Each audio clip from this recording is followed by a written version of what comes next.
Hello, welcome everybody to the last bit of the Carbon Farming Summit of 2025.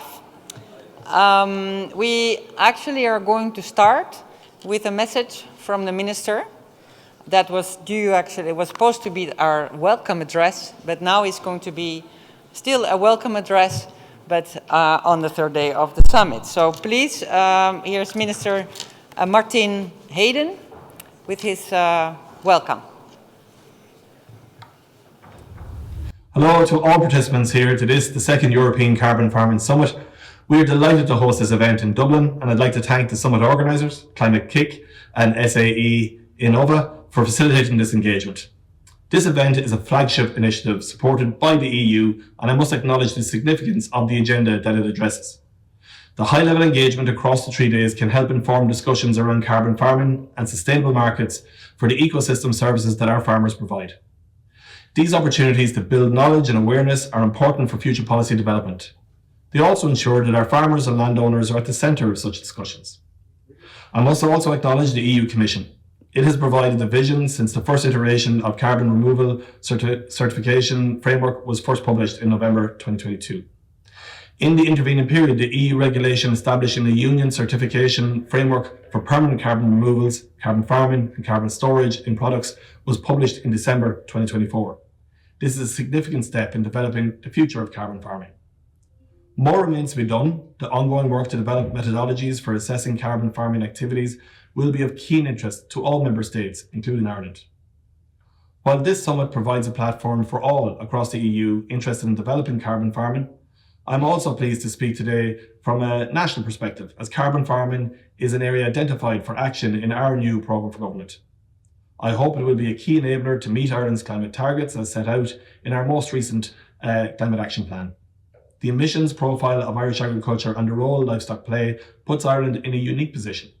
It is therefore critically important that the certification of livestock emission reductions are considered within the carbon removal certification framework following an evaluation by the EU next year. In tandem, the work of the EU working groups, which are reviewing the certification methodologies, are important. These methodologies can give confidence to all stakeholders involved in carbon farming that activities proposed have a measurable and consistent impact from a technical and scientific perspective. In Ireland, while we are in the early stages of developing the principles of carbon farming nationally, my department began the process by undertaking an initial public consultation in September 2023. This identified significant gaps of knowledge, scientific expertise, and understanding of carbon farming, which is needed in this new policy area. In addition, it was clear to me that building awareness and the knowledge in our farmers, foresters, and landowners must be a central pillar. They are the custodians of our land, and they will be the decision makers when it comes to future land management practices. That is why it is so important that the primary producers remain central to policy development as we move forward together, and I will be seeking their further input in this regard. I also want to acknowledge the important partnership with Climate Kick. Partnering with such an ambitious organisation is a great example of positive innovation that has helped reaffirm Ireland's leadership in climate smart agriculture. Finally, I'd like to wish you all a really enjoyable and productive summit, and particularly hope you enjoy your time here in Dublin while you're here, and I hope you've been enjoying it to date so far. Thank you all.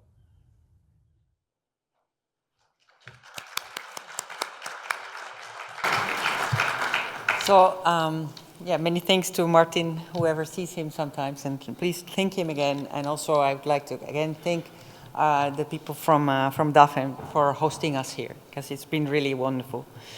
So now we come to our last plenary session that is about the next steps. What should we do next? We have learned so much over the last few days.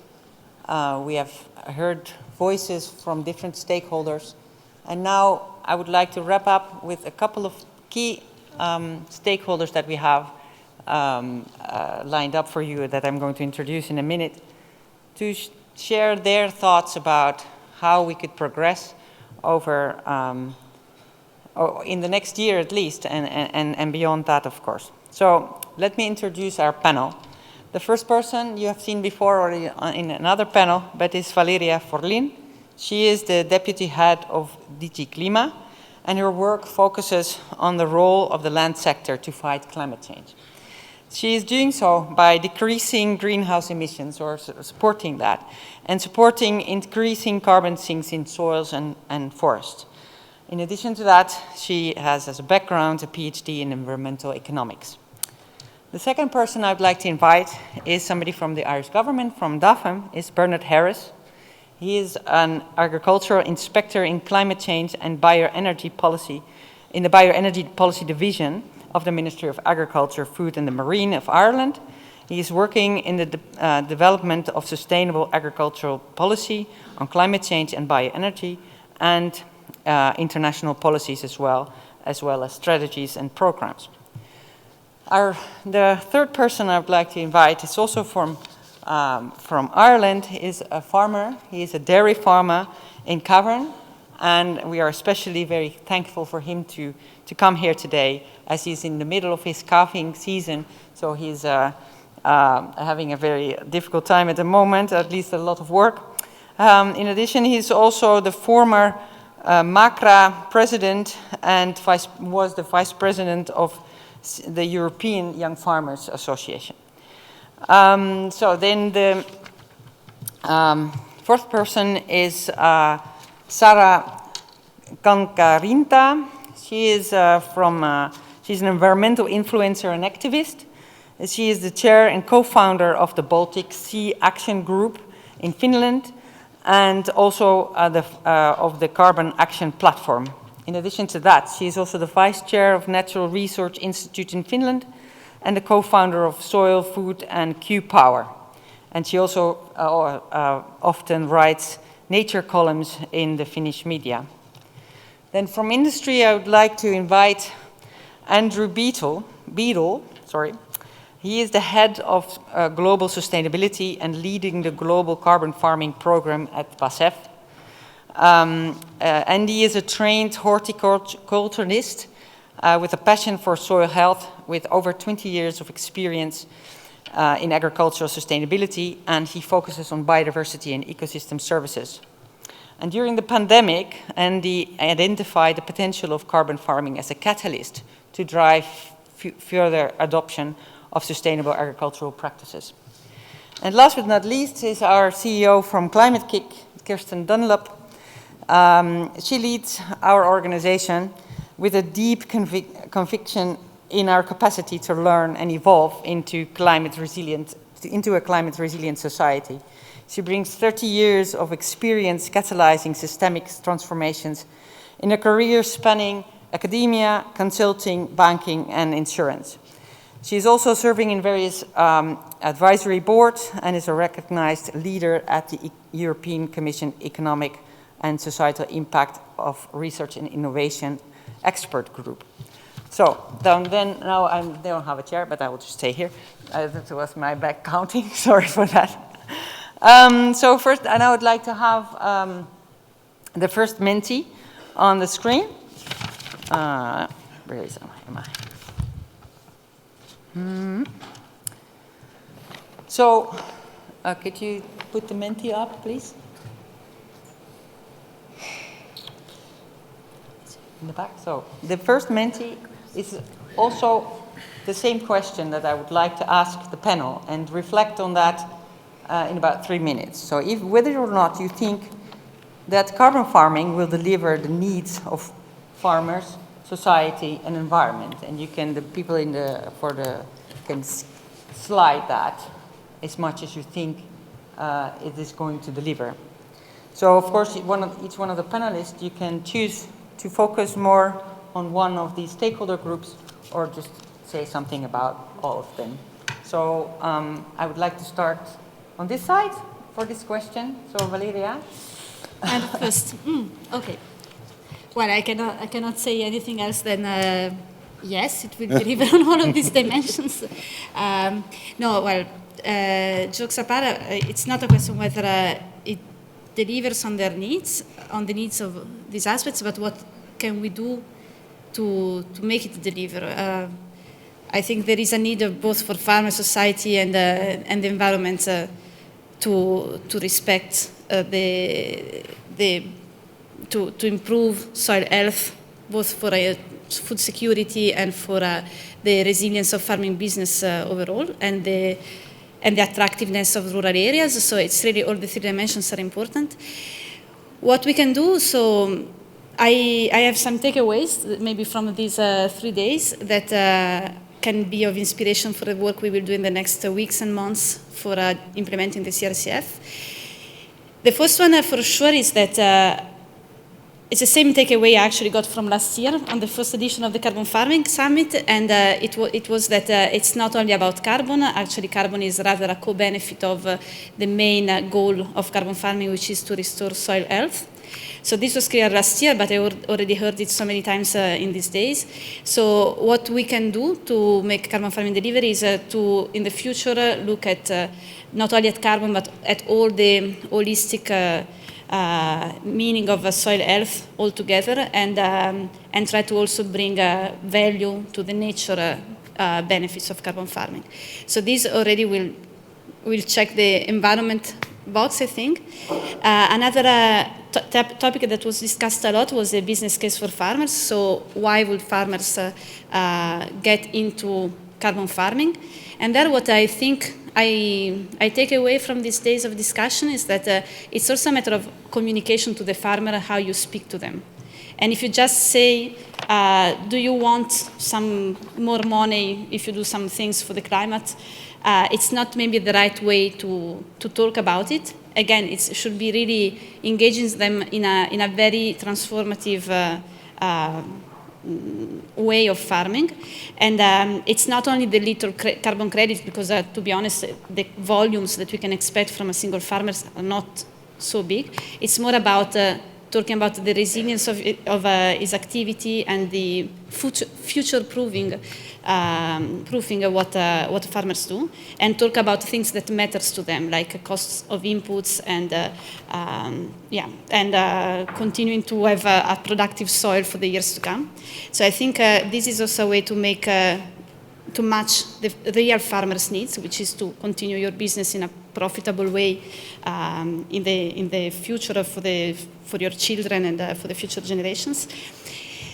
And no, the other thing was about MRV, but maybe it's not really about this topic. We will get to that later. But when I close here, I think we heard a lot about how to match the farmers' needs with what the policymakers want, which is to achieve our climate targets. So. Thank you. So Bernard, can you give them a bit of a national perspective? I will, I suppose, comment or review on what Valeria said. I suppose I'd echo a lot of the comments. I suppose from a national perspective, like all other member states, I do think it provides a significant opportunity, and an opportunity we should grasp. I suppose any model that can be developed that can potentially accelerate both carbon removal, soil emission reductions, and emission reduction in general, with the added sustainability of biodiversity within it, I think needs to be welcomed.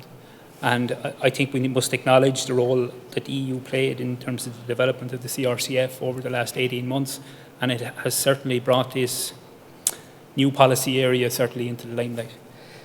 I suppose, will it deliver? There is, I suppose, a gap in terms of knowledge transfer, what we've heard across the numerous days, and while we've seen a lot of MRV type technologies been developed, the challenge in terms of translating to the various actors here, the farmers, society, and make sure to translate those improvements in our environmental action is very important. But I think now, given the structure of how at a European level it's developing, and the planned progress within our own country to develop a framework in the short term, I think it is certainly progressing. I suppose as an overall comment, I suppose confidence, in my view, is the big one in terms of a lot of this. It's to build a system, and carbon farming can do it, that can build trust, and to incentivize or bring in that investment that can bring, I suppose, carbon farming models to the fore. Thanks. Thank you. Then Thomas. Yeah, I suppose looking at it from a farmer's perspective, I agree with Bernard. There is a great opportunity here, but we would also see it as a great threat in terms of the structure. If it's poorly structured, ultimately farming will suffer as a direct result of some strategies and some approaches. We've already seen some countries' approaches have negative impacts on the next generation. We also have to understand that farmers are not a homogenous group. Many farmers would quite happily probably take a payment, minimise their activity and sit on the land, and that would mean in those areas no next generation of young farmers. So we have to talk about the interplay between farming and society. If we were to take that, the Menti, I think it's pretty wet. Like it shows that there are probably more concerns amongst the farming community than there are for the environmental benefits of it. I would also say that societal expectation should count not only food security, which in Europe we're very food secure, but the reality is food poverty is common in every European member state. And if we reduce that, not only do we potentially, I mean, Ireland as an export nation, it's often said, well, you don't need to worry about food security. We are well above our food sufficiency. But there's an entire society dependent on the activity of productive farming in a given area. And if we poorly structure carbon farming, what we could see is simply consolidation of land ownership, young farmers being pushed out, and a reduction in productivity. So we have to be balancing this and these needs. And I know some of the countries that the delegates would be from would be probably more concerned with low rainfalls and drought. In Ireland, it would be more likely to be heavy peats and how we manage those, and the difficulty and the social inequality that can come with that and be embedded in some farming in some areas, and how we balance that with the environmental obligation.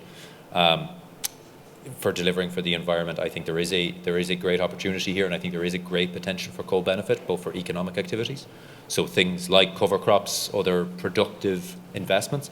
When I speak to young farmers, they're absolutely gung-ho on that. When I speak to most farmers, they're absolutely gung-ho on that. There'll always be a small cohort who doesn't want to. But the concern for many of them is that whatever structure ultimately is implemented at a member state level, that it is both accessible to them, and I mean that in terms of the actual amount of paperwork. I listened to the session earlier today talking about the need to use data multiple times. That's very important. But beyond that they do not get into a race with very large financial interests for land. Thank you. Very interesting. So, Saara. Yeah, on top of what's already been said, well, first of all, the biology, I would remind that carbon is gold for the farmer. Carbon in the field, it's really valuable there, so it will benefit farmer with resilience and soil health and less external inputs. And also carbon and water go hand in hand. So as you said, water management is, for example, in Finland, if it's too dry or too wet, so carbon really balances that. So it does benefit the farmer, whether it's being paid or not. It's as such, it pays off. But then reminding again that the carbon can be the spearhead, but it must be based on ecosystem approach and holistic view. So we might be talking about carbon farming, but I think we all agree that we have to talk about the soil health and also carbon farming and biodiversity and waters as well. And society, yeah, even if we get the CAP to support it in some way and produce some common goods. And also, well, coming from Finland, which is next to Russia, and we're still heavily dependent on nutrients from Russia, so it's a security of supply and self-sufficiency also as such a random country being. So it's actually very important to focus on soil and maybe, okay, carbon as a spearhead, but soil in general. Yeah, and then still maintaining the agricultural production, Yeah. as I understand when listening to Thomas. Yeah. So then, Andy, what's Yeah. your view? I endorse everything that's been said so far. Do I think carbon farming will deliver on the needs of what we really need to achieve? Well, I'm an optimist, and the answer is yes. But maybe just building a little bit more on what Saara just said, I think there's always a danger that we look too much through the carbon farming lens. Yes, it is important. It's giving us a focus. But we're talking about building resilience into our farming system. We're talking about building resilience into our food production supply. So what we should be really doing is using carbon or carbon farming as a catalyst for more sustainable production. how can we ensure that we don't get into the same position that cereal growers in Northwest Europe did last year? It was too wet. We lost 10% of our production. If we'd had more healthy soil, would that have been the case? I don't know, but I suspect that a healthy soil would have been better adapted to deal with that climatic abnormality. And I think the other point that has also been made is that we need to have a very clear understanding of what do we mean by carbon farming. I don't know how many people are in the room now, 200-300 people. But if I ask every single one of you, you will have a slightly different understanding of what carbon farming is. If we then start looking at all of the tools that we have at our disposal for carbon farming, or for measuring it, or for monitoring it, we've probably got 200 or 300 ones of those. So there is a huge lot of confusion within all stakeholders. We need, if we really are going to deliver, we need standardization, we need simplicity, and we need really to deal with the knowledge transfer so that we're all talking at the same level. Okay, thank you. Then Kirsten, what's your view on this? Strongly agree, particularly on this entire point. I think perhaps a build or a thread across this question around, do we think that carbon farming will deliver on the needs of any one of? I think what we're all saying is it needs to deliver on all of, and the question is how to make that possible, and what do we need to understand about how that would shift the way in which we think about naming, the way in which we understand what it is that we're naming, we define that perimeter, we place the emphasis, and so on. So I think partly my response would be maybe 4 reflections.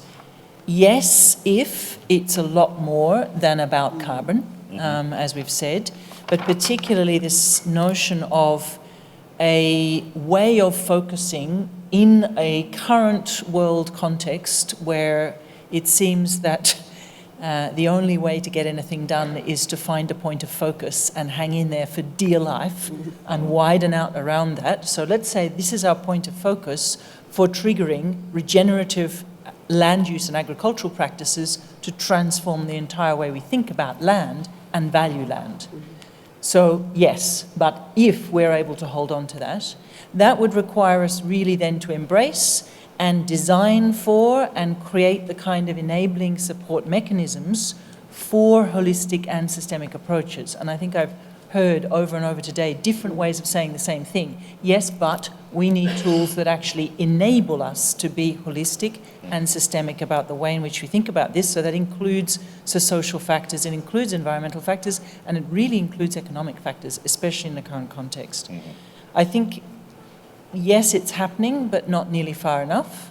And I want to link that to a third pattern across everything that I've heard, and I think it's very much part of the answer to this, only if we can understand that this is a framework to combine, blend, and power up together public and private finance. And I think, but I've just spent 3 days in the Commission this week. The fiscal room that we have to work with is dramatically shrinking, quite apart from the fact that half of it needs to be or will be directed towards security. But because if you think about the cost of events, cost of Valencia, 100 million, cost of Slovenia's floods, 19% of GDP in 1 year, you add any more than one event per year up, we have no fiscal room. So unlocking the relatively entirely untapped value of nature underpinning our entire economy and of productive use of land and a productive understanding of the way in which we think about regenerative practices and soil at the core of all of it. It's like thinking about the financial system and understanding the role of insurance. If you pull out soil, the rest collapses. If you pull out soil, ecosystem services, and food systems and water system security, the rest collapses. So really choosing to understand that's what we're investing in. The stability, but the widening and the enlarging of access to streams of value by really embracing what it looks like economically, and that requires public and private fiscal frames to work together. I think the last reflection for me is yes, and only if farmers and farming practices and those who care for and steward land are absolutely at the center. And I, again, have heard a lot of things about the idea of that, the need for that, the principle of co-design, but the agency of that feels like it still needs an awful lot of work. Thank you very much. Then I feel that when I listen to you that a lot of positivity that this is possible. However, there are, of course, also highlighted by yourselves some barriers that are obstructing our progression. So the next Menti question that I have, and that is also going to lead the rest of our discussion, is which barriers, what is the main barrier, in your opinion, to deliver carbon farming at scale? And then I would like you to divide 100 points over these 4 different categories, so economic barriers, social barriers, governance and policy barriers, and technological barriers. And then depending on what is going to come out as the highest barrier, we are going to first talk about that. So we just wait a few minutes. Just one, maybe.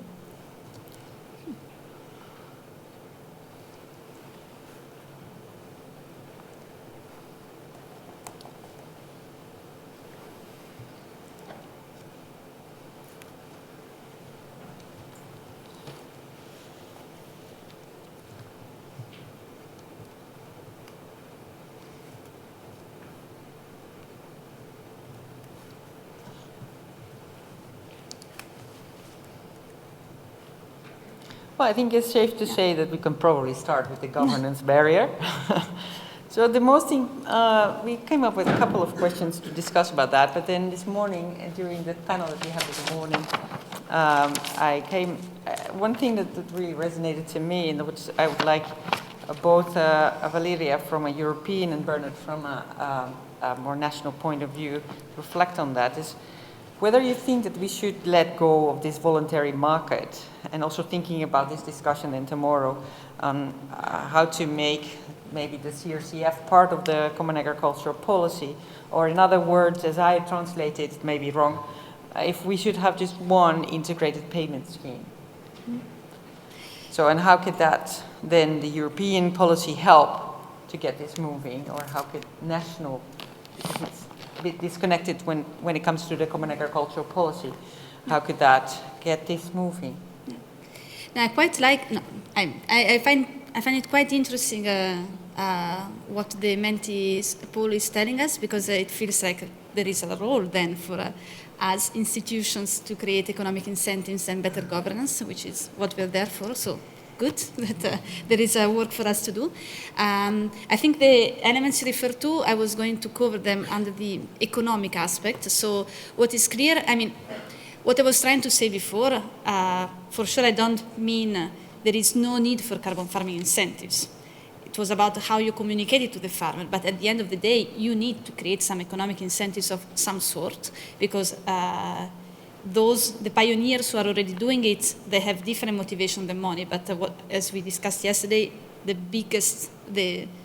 peloton, like the biggest chunk of farmers do need this trigger.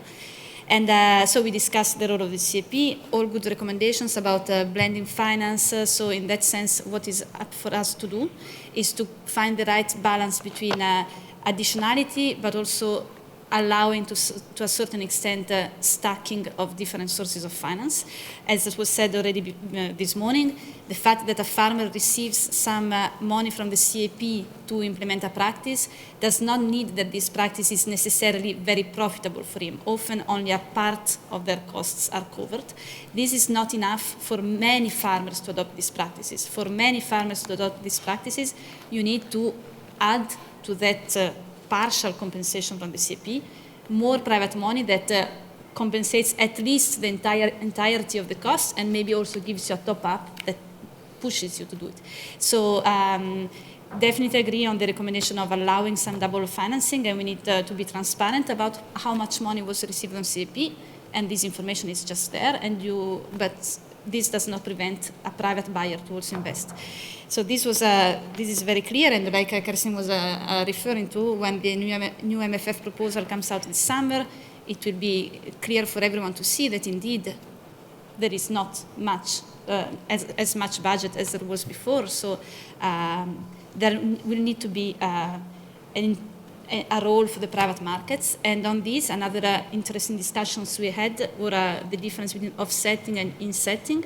There is certainly a role for the agri and food industry to invest in their supply chains.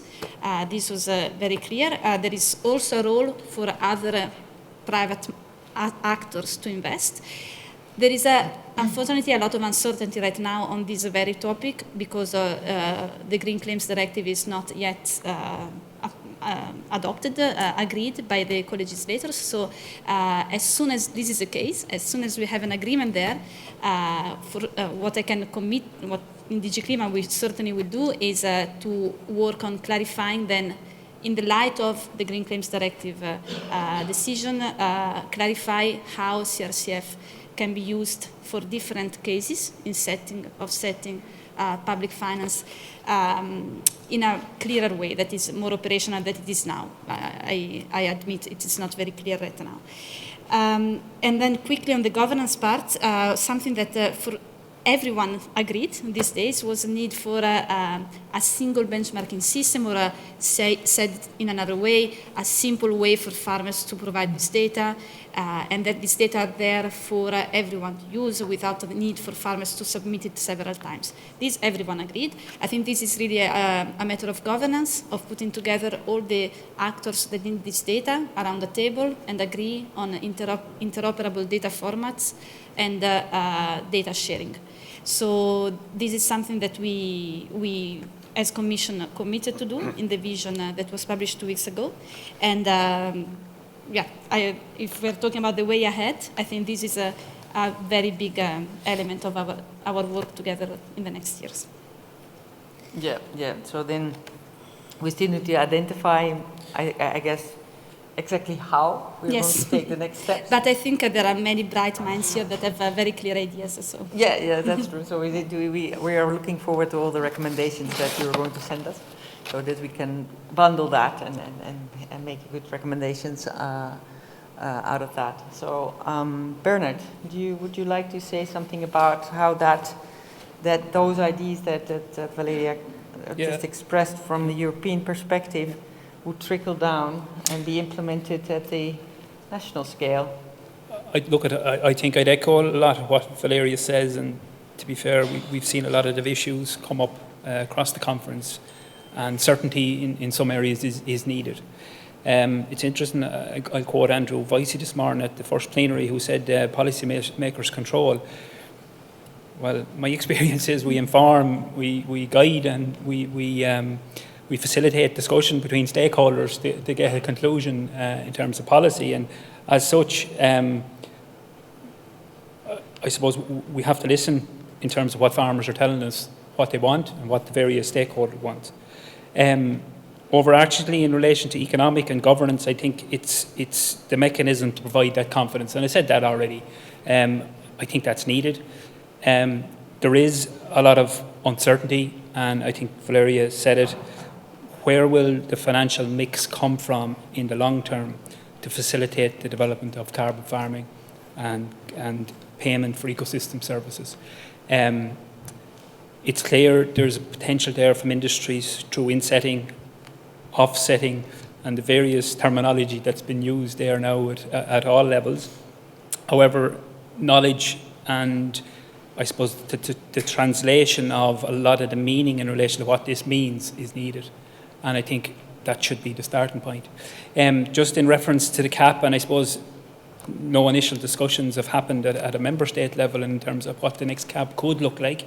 However, reflecting on the discussions over the last number of days, and as I mentioned at the start, there is a potential opportunity to bring in private finance into this space. And I suppose the question will be, in the development of the next cap, we must ensure it facilitates that, and that we can bring in that private finance to lever more public/private funding in the whole area. Yeah, indeed, that will bring us right into the economic barrier.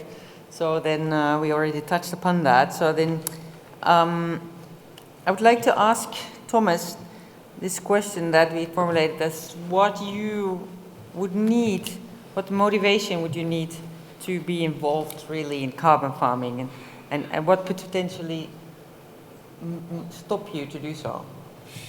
Yeah, I think last time I agreed with the Menti, this time I entirely disagree with the Menti. And it's probably unsurprising given that I'm looking at it purely from a farmer's perspective.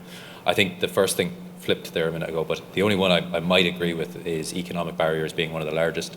I am aware of the MFF and the cap. I mean, it'd be very easy for me to sit here as a farmer and say double the cap and give half of it to this exact thing. But let's be realistic here for a second, whether we're talking about a national level or an EU level. There is not an economic barrier. I'm sorry, there isn't an economic barrier. What there is an under-taxation of fossil fuels and other climate activities. We are fundamentally subsidising, and to the point about Finland, we are fundamentally subsidising someone who is now at war with us by importing fossil fuels from those sources. So frankly, I have a level of distrust around offsetting and private money from outside of the sector. I do believe there is space for insetting in the value chain, but frankly, there are enough companies outside. They're just not paying enough tax. And whether we're talking about a national level, Ryanair aviation is virtually incredibly subsidised and one of the most polluting sectors. I'm just picking aviation as a sector. We could easily say private transport across Europe and especially in Ireland. So there is a question there. At the moment, in one of the earlier sessions, even in one of the successful schemes, it was shown that the total cost, I think it was in the French example, the total cost of a double cover crop was not being covered even by the price that was being paid. Each cover crop was about 70 euros per hectare, and they were getting about 35 from that. So we're not offering an incentive. We're not even offering full compensation. So that's a realistic economic barrier. What I do want to say in terms of what would block me, I think maybe the audience is underestimating the bottom two and overestimating the top one there. So first off, probably most briefly, technological barriers. There are so many technological barriers to trying to implement more carbon storage. And I'll give you a good example. In Ireland, grassland agriculture, moving away from fossil fuel-based fertilisers. We want to use more white clover. Our farm uses a lot of white clover. Unfortunately, there aren't the plant protection products that were suitable. And because of archaic rules around plant protection products within the EU, we lost one of the main ones that we could for a while now. Emergency application was applied for, and the Irish government stood up for us and made sure that was. But that was insane. Other technological barriers, investment in precision agriculture. It's very, very expensive unless you are cropping thousands of hectares. For a young person, even on 200 or 300 hectares, massive problem. Social barriers are probably massively underestimated. The need for the transfer of land is one, but not only that, the psychological, and I think in many scientific conferences that I see, I hear a lot of optimism. We cannot underestimate the power and the force of inertia. Doing the same thing every single year in agriculture is a big problem. And so you need something to break that. There will always be 20-30% of farmers who are just hungry to do something new. I do it all the time. Other farmers like me do it all the time. But for the vast majority of farmers, it's the same thing. Governance, as I say, I wouldn't be in a massive rush to overturn all the governance in order to incentivise carbon farming. I think even if it is a little bit slower, get it right and get it working with the stakeholders. And you think that if that would be in place, then these other 80% of the farmers would then, go over the dam, as we say in Dutch? You'll never get 80% because you're going to have about 30% that are going to be more influenced by social barriers. If you remove most of the technological barriers, or as many as physically, there's always going to be some limitations. We can't offer every farmer €1 million cropping system, but realistically smaller ones. Then you look at the governance barriers and get them over the top, and frankly, you ensure that proper economic incentives are there. As I say, insetting makes sense to me. I have very grave concerns about the influence of offsetting fossil fuel interests and other things that are very, very large, very financial, because they will follow the path of least resistance. And for agriculture, that will be reduction of production, more impact on social factors. Thank you. Yeah, so let me see which question would be good to continue with. So in society, there are indeed these, not only for the farmers that are actually need to implement this, but also in society at large, like us as consumers, for instance. Do you think that we are really willing to pay for this carbon farming through, for instance, price premiums over the products that we buy or by public funding? I would like to ask that to Saara. Yeah, if consumers are ready to pay more, well, depends. Everyone says that, yes, I want to buy organic or nicely produced, but then at the end of when you're in the shop, what happens? That's a different thing.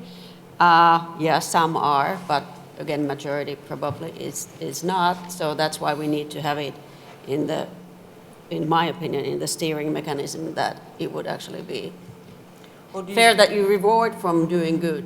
Like one farmer said that at the moment it might be in a way that I don't need to be subsidized for doing the good thing, but at least don't subsidize for doing the wrong thing. So you need to shift the subsidy system in order to be fair. It can't rely on just those who are willing to pay more for the product, or the farmers who want to do it, or who really put themselves into it. But so in that sense, it comes back to the cup. But for me, one barrier that needs to be said loud, at least when I'm looking from the Finnish perspective of the work that we do, is that there's quite a lot of conservative or old-fashioned way of thinking and lack of courage in the industry and lobbying and union things in itself. Those who should be advancing the farmers' well-being might be against it for some reason, because there's some fears, and Commission might propose whatever great cap plans that there is, but then when it comes to the member states, all the national teams start deleting those good things. So there's like a lack of courage, and that's what I think we can overcome by testing and trialing, and really what we try to do is to show that the change is possible, that we take the real life farmers we have here in Kankaanrinta, some hundreds of farmers in the core, and they said that they'll do it despite the subsidy system doesn't support it yet, but they'll do it anyway, and they want to do it. So we have to show that the change is possible, and then it's a lot more easier to actually scale it up. And that also applies for the agricultural policy, that we should pilot something. Hopefully we will be piloting result-based subsidies in Finland, which would mean that you're rewarded for the result, for the common goods, but you can choose the methods. If you have the principles right, you can choose whatever suits your field or your plot or your areas. So I strongly say that we need to test and learn by doing and pilot things so that we see that it can be done differently. But then those practices that you then pilot and get executed do not make the product or the creation of the product that the farmer is producing, it doesn't get more expensive? We have, at least now, there's some products that are, of course, it's a very high value, like products, for example, beverages or something, a beer or whiskey. Whiskey. You have the whiskey, we have the vodka. Both have regenerative carbon action vodka and whiskey. But of course, that's a high value product, so you can add a little bit there, and the consumer still buys it.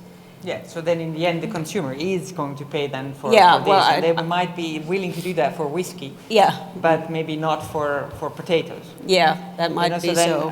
How do you make that then, this transition towards doing things differently for, like, not for luxury goods, but for things that are really, Yeah, that's why it should be in the subsidy system. I don't know, what do you think? I think it's a mixture of both, and I think we shouldn't focus on just one player bearing the cost. So should we say, oh, the consumer pays, or we can say, oh, the farmer pays? Of course, the farmer shouldn't pay. The consumer should contribute a bit, but we should look at all players in the chain, because all players in the chain are benefiting from these sorts of activities. If we can become more resilient, then we're ensuring continuity of supply, which has a value in the mind of a procurement individual. Also, the players in the chain have their own commitments that they have made to various stakeholders, to the public market, to the EU. If they don't deliver on those commitments, it will come back and will cause them economic consequences. So there is value for other players also investing to demonstrate their commitment to reducing their carbon footprint, for example. But what is clear, I mean, we've done a lot of work. You know, if we look at the insetting and offsetting programs, offsetting is governed by the concept of additionality. So what is it new that the farmer is going to do? 9 times out of 10, the farmer would already do that stuff because he can see the benefit for their farmland. The reason they don't do it is because at the moment it costs them, and it costs them significantly more than their current economic or their business model allows. So we have to find a way, and this is perhaps where public funding can come in, that they could subsidize, for example, as you said, you know, purchasing cover crops, 70 euros a hectare. The current carbon price at the moment is, depends, let's say between 15 and 25 euros a ton. So obviously it makes no sense from a farmer, if they're just looking at it through profit and loss for carbon farming, well, I've got to spend 70 and I'm going to get 25 back. No, Andy, come on, I'm not doing that. But if we can get the EU to support at least that part of the transition, then that is also a very good way of getting this off the ground. If we come back to insetting, we don't actually work under the concept of additionality, we work under the concept of causality. So who within the chain is causing something to happen that is impacting or reducing the carbon footprint of the product? And if we can demonstrate that certain players have caused that to action, then that action to take place, then they can benefit. So now, coming back to the whiskey example, for example, there isn't, the project we ran there, they haven't increased the price of the bottle of whiskey just because it's of a lower carbon footprint. They may have increased it because of other issues, but not because of that. But how we achieved that was the players in the chain basically put their hand in their pocket and said, okay, we will fund this because we see real economic value for our long-term business operation, number one.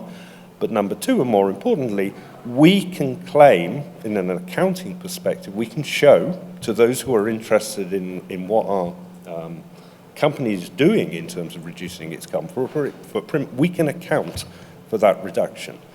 So I think in all of this, it is a mixture of all sorts of financing that we need to move it forward. And then maybe just coming back to that, and I don't know if it falls under the governance topic, but coming from industry or coming from anywhere, anyone who's putting their hand in their pocket to pay for something, they want to be 100% sure that they're getting what they paid for. So we need to ensure that all of these savings are independently verified. We need to ensure that they are used totally for what they're intended to be used for, and that the minute we get any greenwashing involved, then industry is going to run a mile, because industry cannot allow this to affect the reputation of its brand. Sorry, maybe I didn't totally answer the question, but there was quite a lot there that I just wanted to say. Yeah, so that is sort of setting the scene for what would be needed to get really the industry stakeholders on board in this transition that we need to make. Yeah. So that is very interesting. Yeah, so that would be good if you could write that up too. Yeah, so what is it really then? So this, you just highlighted one issue that we might need to do differently when it comes to delivering on the potential of carbon farming in Europe. So Kirsten, what do you think that we should do differently to really use this potential of carbon farming? I think I want to start with the question of the false barrier of the economics. because I do think there are two questions here. One is, do we have an economy that is in service of people, or are we structuring and running a world that is in service of the economy? And that question has been resident and latent and growing since the 1980s increasingly. We just had a major global event releasing a maelstrom of chaos around exactly that question. And in Europe, in the European continent, we have the opportunity to decide clearly that this is about a continent of economics in service of people, which means we would have to think about provisioning systems, the systems that allow for food, water, health, housing, warmth, and so on. And as soon as you start to do that, then you are talking about valuing much, much more than what in the current completely rigged extractive economic system is called value. And that, I think, very much comes back to this question of what is being subsidized, what is being valued. If we reframe that, you unlock an entirely different economic design and an entirely different set of dynamics on wealth creation intergenerationally and continentally. So for me, that really needs to be done differently. And it's a choice Europe has right now to make deliberately, decisively, and to partner across the rest of the world, where there is a look for that leadership to run ecological corridors in agricultural exports, in food production between Latin America and Europe, between China and Europe, and so on. I think that's number one. The second question for me on kind of what we would do differently comes down to stability and certainty of direction. I think one of the things that I would say we are in the race against is despair. The biggest risk we are facing is the status quo to everything, to the loss of value, to the loss of resources, to massive destabilizing events. We are worrying about tweaking things. The expression used to be rearranging deck chairs on the Titanic, while we are rapidly going into icebergs that just take the whole thing down. So in that context, and especially in the context of what's going on at the moment, providing that stability of direction, and for the Commission and the policy making nationally and across in the next FMFF, in the next CAP, to join up the dots on policies that are currently still disconnected between nature restoration, between the CAP, on the way in which we think about financial frameworks, the taxonomy, the carbon markets. We just need to actually get some consistency and steady steerage. And I think that comes back to the questions that Friesland Campina and others were raising. Do we need mandatory targets? Maybe. I don't know that it's necessarily the mandatoriness of the targets, it's the consistency of the direction. Because if you get the consistent direction up, we will work it out. But that consistency is desperately needed. And the courage to go out and say, it needs to be this. We need sustainable systems, we need sustainable food and water systems, it needs to look like this. Now let's sort out the incentives. There's a third reflection, I think, on what we have heard or what we hear over and over, also in partnering with DAFM and working in this big, fantastic and ambitious program in Ireland. The question of enabling conditions is not only governance and economic, it's also, and this very much speaks to, I similarly share a concern around social barriers, it speaks to peer support, knowledge, capacity, courage, the sense of being able to feel like you're part of a bigger tribe, and the acceleration of knowledge transfer. That also comes down to data interoperability and accessibility of information that has single store of value, common translatable values, the possibility of putting data together. So creating those kind of advice mechanisms, farmer networks, peer support, but also intergenerationally, because I really wonder around how we need to think about this in terms of intergenerational network support across. And perhaps finally, one reflection. I'm not sure that Europe has a vision for land and land strategy.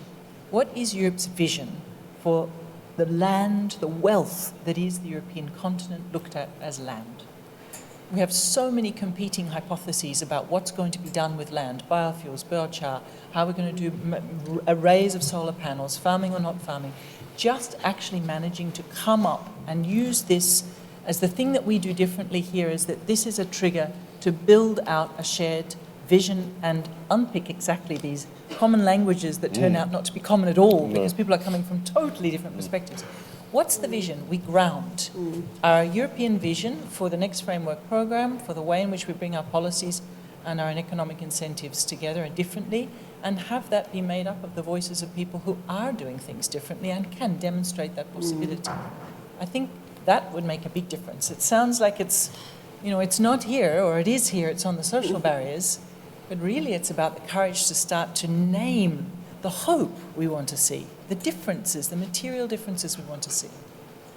Yeah, a positive boundary condition can help a lot by making people willing to actually work on it if they have a future vision that looks bright and attractive. So, but now I think I asked enough questions for now, and I'd like to open the floor for questions from the audience.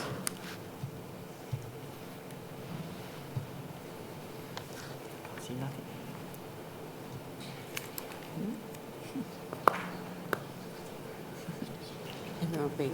Questions out.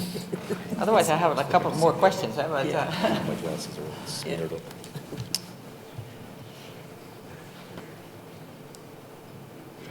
Hello, my name is Thomas Sterfeld from the OMIA Can't company. hear you. Sorry. Can they hear me? I need to take it closer. Okay, that's why.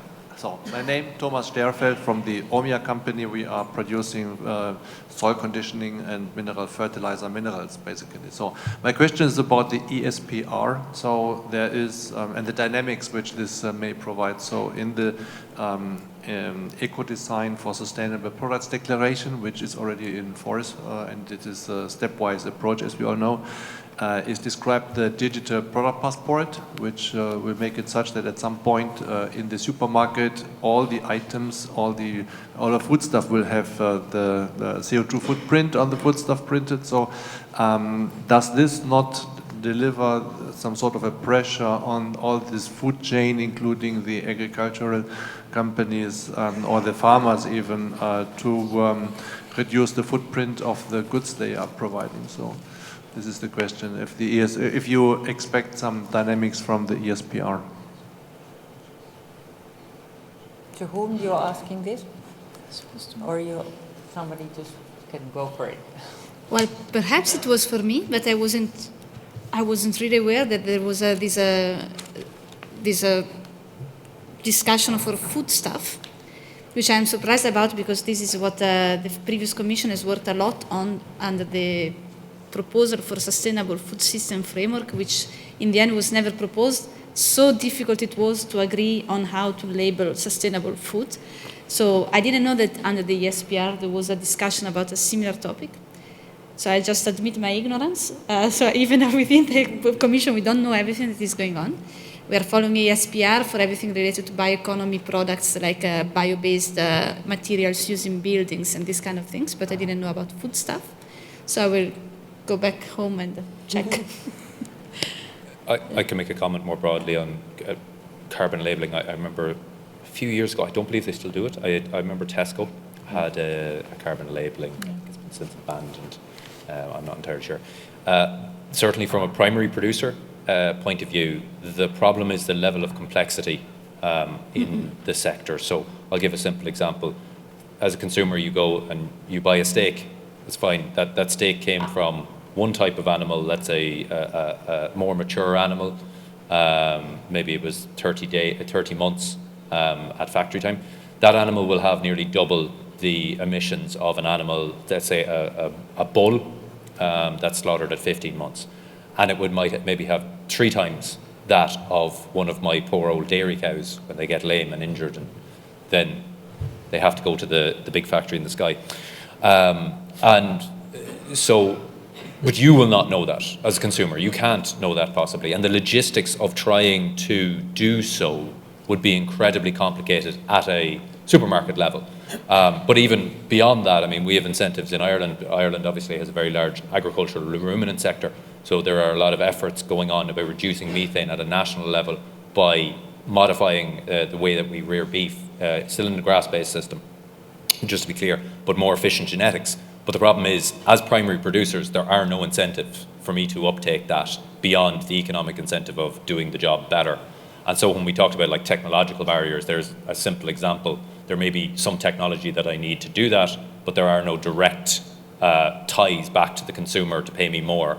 And quite frankly, I don't think the consumer really cares enough.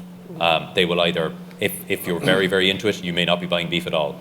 And the reality is, if you're not, then you're not giving me any incentive to produce it at a better way. And that's the complexity of carbon labelling for primary producers. Yeah, I'd fully agree. I mean, we're also in France running a similar sort of program for a cooperative that is interested in trying to look at the carbon footprint of a ham sandwich. So they believe that there will be huge value and benefit in doing that, because if the consumer can see that one ham sandwich has a higher carbon footprint than another, then they may buy the second one. I totally doubt that.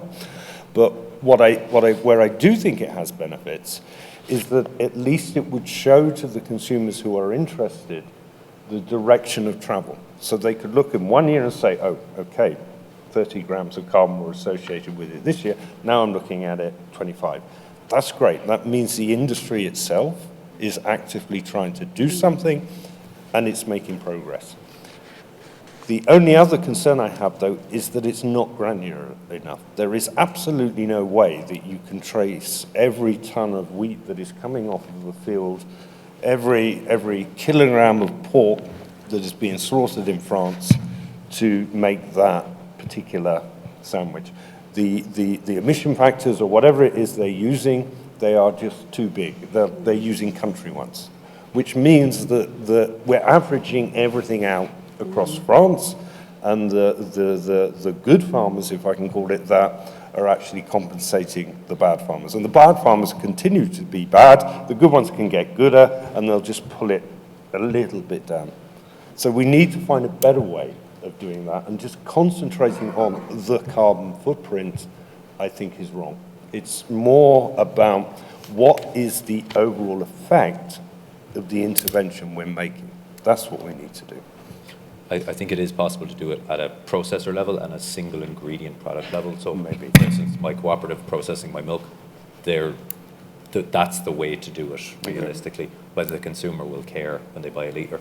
I mean, ultimately, if it's a branded product, maybe 15 cent more, that might get them just to buy the 15 cent more, which would be worth it to us, but who knows. I think the other thing I would add in, I wouldn't comment on whether the SPR is discussing this or not, but a digital product passport is the rails of a system where we have large language models, massive deep AI, the capability to crunch extraordinary levels of data also in very granular ways.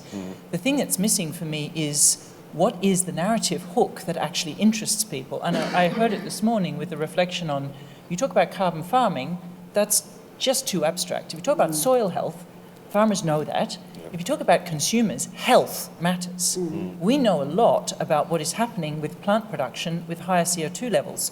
They don't actually just grow a whole lot more, they start to produce higher carbohydrates. So our plants, our staple crops, are starting to turn into junk food. That's correlated with diabetes, heart risk, everything. You then take another series of other factors that we know about the relationship between grassland cultivation, pastures, and so on. You can trace all of that back into the individual health.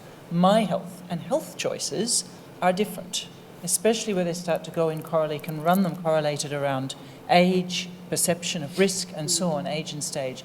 I think, again, it's one of these elements around the systemic thinking. We need to join up some of these co-benefits and relationships and use the rails of digital product passport to get that piece of information.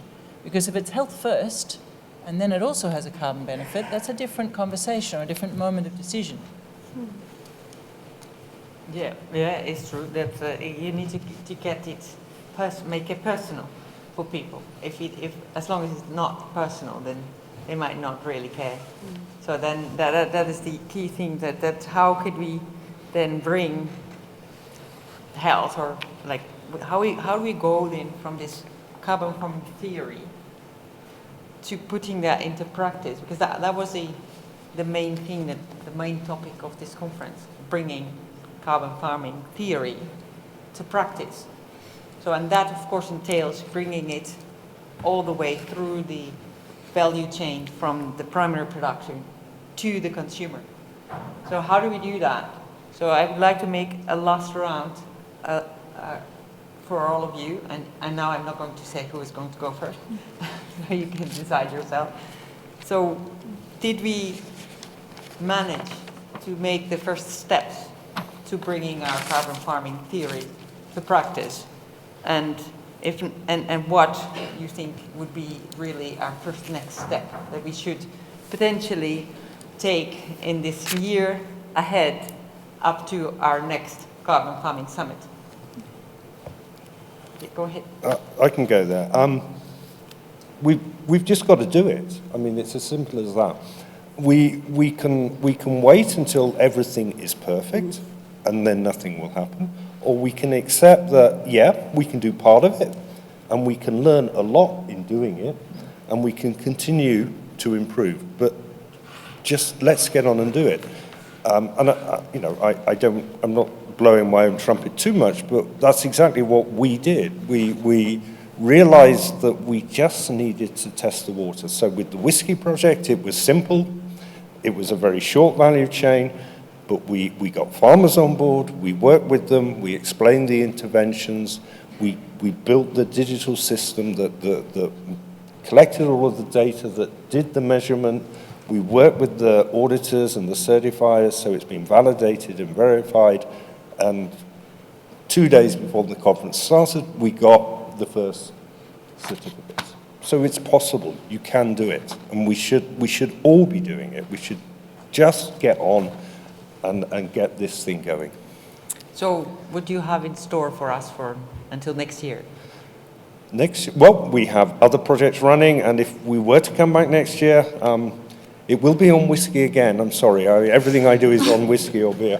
But we've got some really exciting work going on in Scotland at the moment, so I'd be happy to share that next year. Great. Yeah, couldn't agree more. We need to really do and learn by doing, and develop all these things that we've been talking about in practice when we do things. And are we now moved from theory to practice? Well, no, because we're not in the field. We're here in the conference room. So when we're in the field, we're in the practice. But it does show how much we need to share and really tell about the things that we do. And like, we're baking the same cake, everyone, but from a little bit different perspectives and ingredients. So we really need to share that and network and learn from each other. And maybe next year when we come here, everyone has been in the field and has applied whatever you can do. And once a year we just come back and tell that, hey, we succeeded in this and not in this, but like we talked last year, it was nice to cooperate with you with this. And so that's how it should go, that we really are doing. And then the mass will follow. But this shows how much there is good things going on for me, actually. Oh yeah, definitely. Yeah. Yeah. I suppose what I would urge anyone, whether they're in research or in policy, is to not consider the perfect example, but to consider the imperfect example. Very often when we talk about policy, we have to remember that we do live in a democracy, and ultimately not only a standard democracy, but farming organisations and their representatives have no small amount of power, sometimes exaggerated over certain other economic interests, but nonetheless have power. And a farmer which is negatively affected by a policy change will be 10 times louder than the 100 that are not affected by the policy change. So when you're talking about research, what's important to consider is, okay, a proposed model may work lovely for 99. What do you do about the one young farmer who's insecure, land insecure, I mean, sorry. How do you work around him? How do you mitigate your model for him? Consider him, or sorry, her as well, very much so. And that is maybe what research should focus, because we often see lovely models that will work until you get down to the granular level. On a personal level, I'm going to continue on the farm journey to make my farm carbon neutral, and probably in the next 3 days we're about to have a calf that's born that's 1/3 of the normal emissions, so that'd be great. Thank you. Good luck. Yeah, well done. I just have a comment. I suppose it's to look at it from the policy perspective, and I understand Thomas's comments. I suppose we have a remit to look after our 133,000 farmers in Ireland. You could argue a common policy.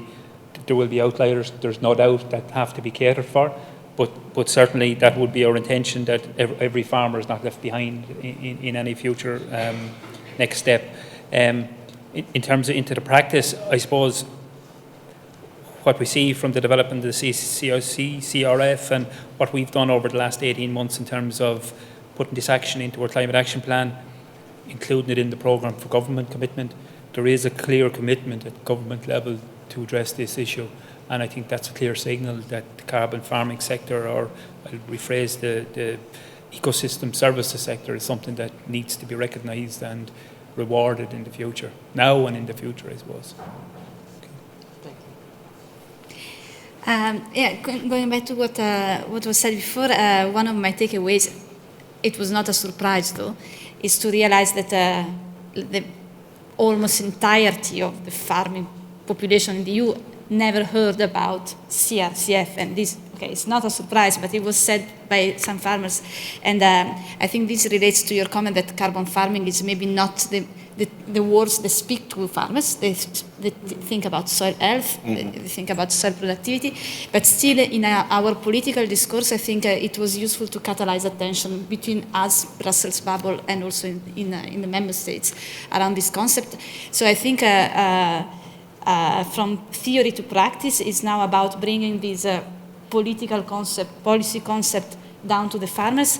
I really, now I sell the European Commission brand. I really think the Living Labs and the Soil Mission and the Soil Mission are a very nice concept, because you have all these groups of farmers and all local stakeholders talking to each other, cooperating together to do better practices for soil health. And this is really the kind of networks that can make things change at the level of the farmer, of the communities around the farmers. So that's, I think, is something that will give results in the next years. I hope so. And then what's next? This is also the second question. Yeah, what's your plan for from now? From now to the next summit. So very concretely, we try to go as fast as we can, not as fast as the White House executive order, but we're almost there. So if I think where we were 1 year ago, we already made a lot of progress. CRSF became a law, and we already started full steam working on the methodologies. In the next year, we will look at new methodologies, including methodology for livestock, because as was mentioned by the minister, next year we should assess whether to include livestock. Of course, livestock farmers are already part of the framework as far as soil health in livestock systems is concerned. But going forward, we can look into also reduction of emissions of fermenteric fermentation and manure management. So this is one part of our next year. And then, I think the point of the next summit is a policy making. So this year it was farmers, last year it was researchers, and next year is policy making.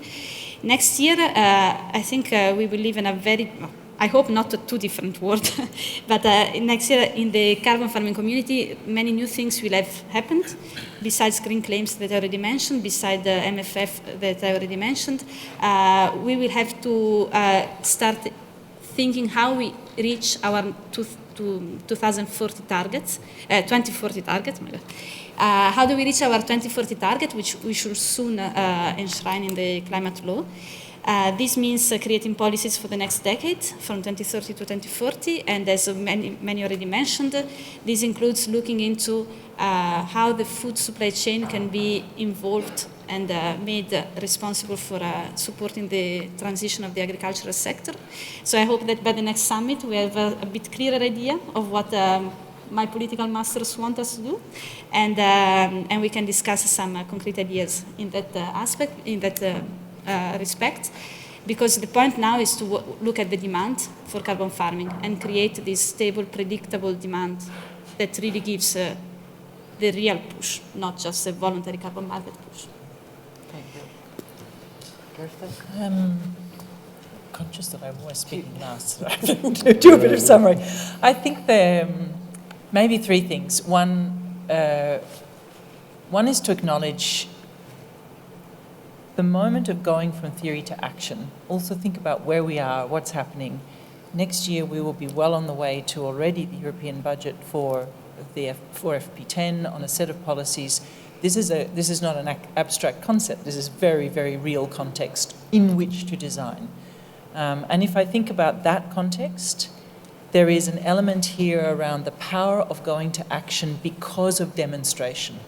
This piece around if you think about what we're living with, we are living with a fear of the uncertainty and a fear of transition, which is greater than the fear of the risk itself.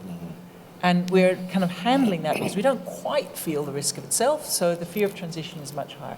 The way to get past that is to see it, is to start to see good examples, to hear anecdotes, to hear stories that are about real people, real places, doing things that begin to be really meaningful. If I think about what would be most important to go to action, it is just get going and learn. We know enough to get going, and we know we don't know enough to be perfect, so let's just get going and move it. But can we storytell as we go? Can we get the stories out there on the streets so that the skepticism and the fear of transition starts to abate, because it begins to turn into very authoritative anecdotes that we all believe way more than the facts that we're told and the scientific evidence and the abstraction. So I think there's something about that. The other one that really feels important is really what's happening here. Multi-actor dialogues over and over again, to start to listen to each other, to understand, to see things around the same side of the table. That kind of the scaffolding for radical, deep, multi-stakeholder collaboration, multi-generation, multi-place collaboration, that kind of groundswell elements. Certainly that's what we commit to as an organisation mobilising this. Get member states together, get groundswell around farming communities, get groundswell around capacity building. And I particularly would wish to say between now and next year, we need to solve the data thing. Because if we can't get data to work, none of this works. So we really need to try and make that the focus of massive radical collaboration. Okay, well, thank you very much. We've run out of all of our time already, unfortunately. It was extremely interesting to hear all of the different perspectives of the different stakeholders. So I'd like to have a round of applause for our panel. Stayed up, you didn't fall asleep. So, and with that, we have reached the end of our second European Carbon Farming Summit. So I would like to have the last slide, please. So this is just to invite you to come next year again. We have not found our venue yet, so we also, if anybody has a very nice venue that they would like to offer to us, then we are we are very interested. Other than that, we will communicate to you where it's going to be in any case. So in addition to that, I would like to thank again our sponsors, so BASF, AgriCarbon, Life, and BSAG, and again our in partnership with DAFM, as I said before, and all of the credible partners that have worked very hard to make all the interesting sessions that we have, and everybody else that has contributed with sessions that came from outside of our consortium. So thank you very much for coming, and hope to see you all next year.